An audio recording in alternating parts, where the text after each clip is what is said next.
The avoidant person's return after withdrawal or separation creates critical juncture that determines whether the relationship evolves into healthier patterns or simply repeats the same painful cycle of connection followed by abandonment.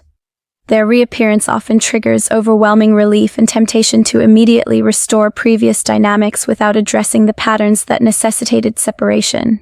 However, the response to their return establishes either foundation for genuine transformation or permission to continue exploitative behavior. Strategic navigation of this moment balances openness to reconnection with protection of self-worth and maintenance of standards for healthy relationship dynamics. Maintain composure and avoid immediate availability. The person receiving the avoidance return should resist the urge to respond with eager enthusiasm or immediate availability that suggests they have been desperately waiting for this moment.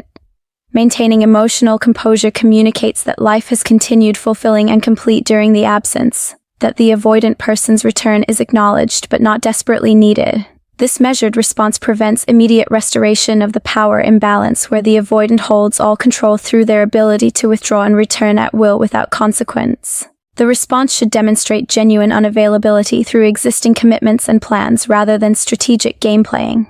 Warmth without desperation, interest without urgency, and friendliness without immediate accommodation create balance that communicates reconnection remains possible but not guaranteed. The avoidant person needs to encounter someone who has genuinely moved forward rather than someone who remained frozen waiting for their eventual return. This composure forces them to question whether they still hold the significance they assumed and whether their return will be received as gift or irrelevant interruption, require acknowledgement and accountability before restoration.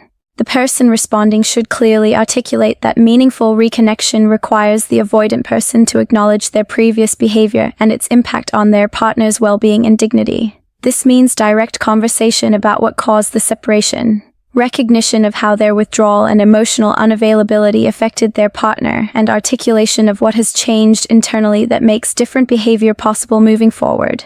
Without this accountability, reconnection simply enables the same patterns to repeat indefinitely with predictable outcomes. The response should include questions that assess whether their return stems from genuine growth and readiness for healthier connection or temporary loneliness that will evaporate once they feel secure again.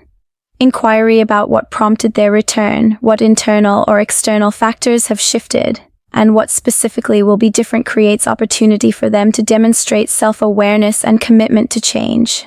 The avoidant person must prove through both words and consistent actions that they recognize their patterns and have done internal work rather than simply returning because their attempt at independence proved uncomfortable or their ego needs validation. Establish clear boundaries and non-negotiable standards. The person responding should articulate specific requirements for sustainable relationship moving forward, including consistency in communication, reciprocal emotional availability, and clarity about intentions and commitment level. These boundaries protect against accepting the same breadcrumbs and ambiguity that characterized previous dynamics while creating framework for healthier interaction patterns.